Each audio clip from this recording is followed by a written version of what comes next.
Hi everyone, welcome to my channel. Today I'm going to do a quick video about histamine issues, in particular why it seems that a lot of carnivores get histamine issues.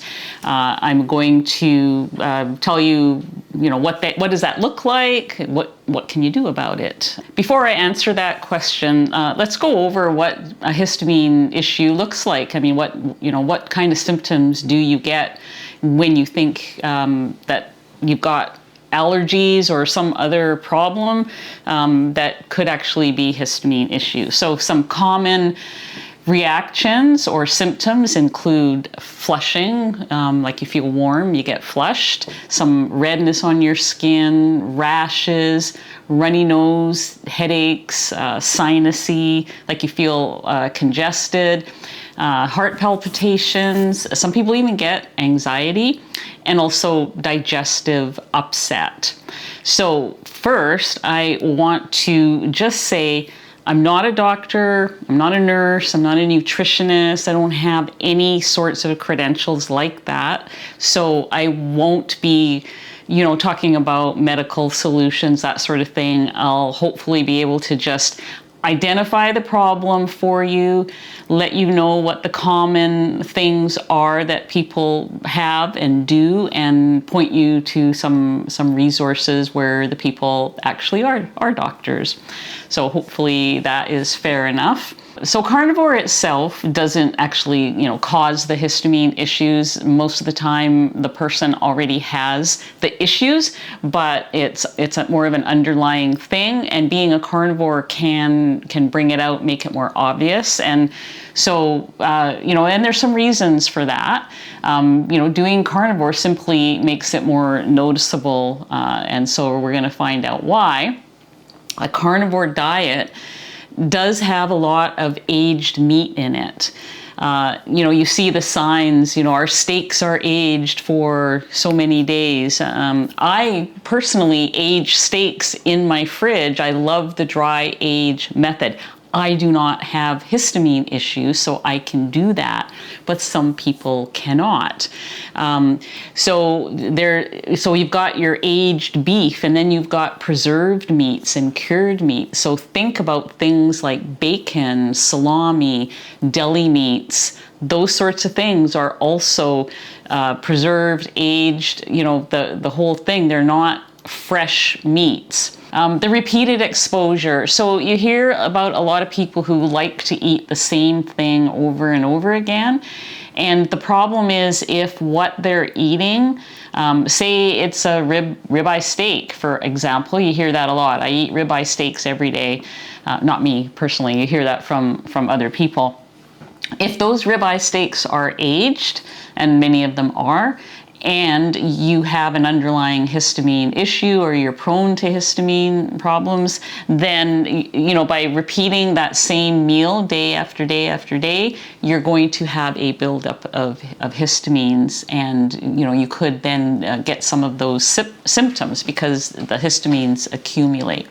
Also, when people change from regular American diet, standard American diet, or even keto, they change over to carnivore, that causes quite a shift in your gut microbiome. So you've got a whole new set of bacterias in there. Some of the bacterias you had will go away. So there may have been bacteria in your gut that was helping to break down some of the histamine that you were getting from your regular diet before. And vice versa, you may have introduced some bacteria that are just not great for the histamine. So that is an issue. And for those that have the underlying sensitivity, you may have had this issue all along, but you're eating a carnivore diet, and so now it's just a little more obvious. So what exactly can you do about it? The most common way to address the root cause of this is to eat fresh meats only for a while and just see how you do there. Never aged meat, not frozen meat, canned meat, just fresh. If your best bet is to be in touch with a local butcher or a local farmer. I know that can be difficult. So it depends on how extreme your symptoms are as to how you want to, approach your histamine issue. Don't eat canned meats or preserved meats, cured meats. Let go of things like bacon for a while, deli meats, salami and pepperoni and those sorts of things. The other thing is that some people, apparently there's a higher level of histamine in egg whites, and so some people react to that. So be careful with the eggs. Avoid your leftovers, like try to only cook what you're going to eat in the meal or your next meal. So say less than 12 hours away. Just cook just enough, because if those sit the longer they sit in your fridge or in your freezer, the more histamine is going to build up. So it's about managing the load. If you're cooking, so here's a thing, a lot of carnivores like to have bone broth or meat broth, and will cook it for days on the stove. Don't do that, because that is going to have more histamine. If you want to have bone broth, that's still possible. I would just cook it in a pressure cooker, like an Instant Pot. You can cook your bone broth in 90 minutes. Now there again, how much are you going to cook? Like you'd want to cook what you're going to use. Say if you're going to make a stew or something like that, you want to cook what you're going to use up quickly, because you make your bone broth or your meat stock, or maybe you're cooking for family and you can make it for them and have a little bit for yourself. But what we're not wanting to do is making large volumes of things and then putting away the leftovers, because again, you're going to build up some load there. I would also consider being tested for, the gut bacteria that you have. I'm sure there's a proper name for that test. You could get tested for SIBO as well, and see what's going on there. Maybe having some gut healing. A lot of people talk about gut healing, and it was even mentioned on the cruise that I was on recently. I think it was Dr. Brian Besti. He talked a lot about the gut microbiome in his presentation, and how histamine issues can heal over time if you take care of your gut microbiome and look into getting some healing for that. So I would definitely look into him. I would look into the GAPS diet with Dr. Natasha Campbell. She talks a lot about gut healing. So maybe any GAPS practitioners that are out there would have some things that you can do to fix your leaky gut. It seems like gut is at the base of these histamine issues, and again, I'm not trained in this, and so I'm just trying to point you to where you want to do a little more research. Dr. William Davis, he's all about healing gut issues as well, and I've made his yogurt. I still make his yogurt. I have some in the fridge. I don't eat as much of it as I used to. It's just sort of a once in a while thing now.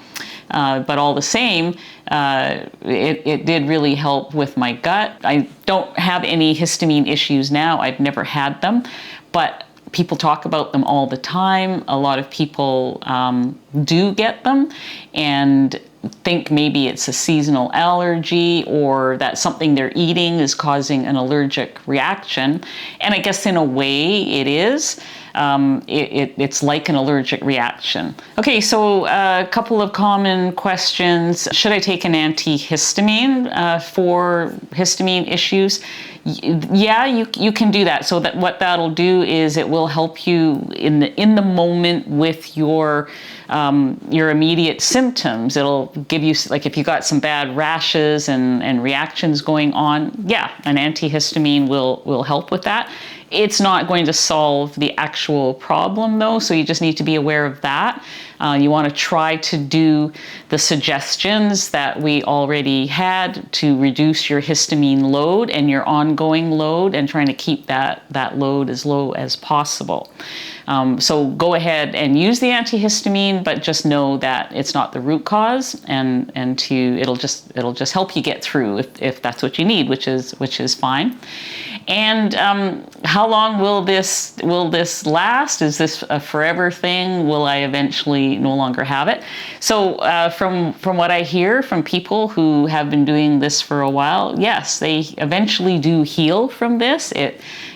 Hopefully, if you're one of those people that are suffering from it, hopefully it's temporary. I don't know how long it will take for you to heal from it. But if you work on all the proper things, if you reduce the load and stay really hydrated, make sure you're because that'll help flush out histamines as well, being very hydrated, getting your electrolytes, all those sorts of good things that we want to do anyways, those will all help you. And look into gut healing, and over time you will get better.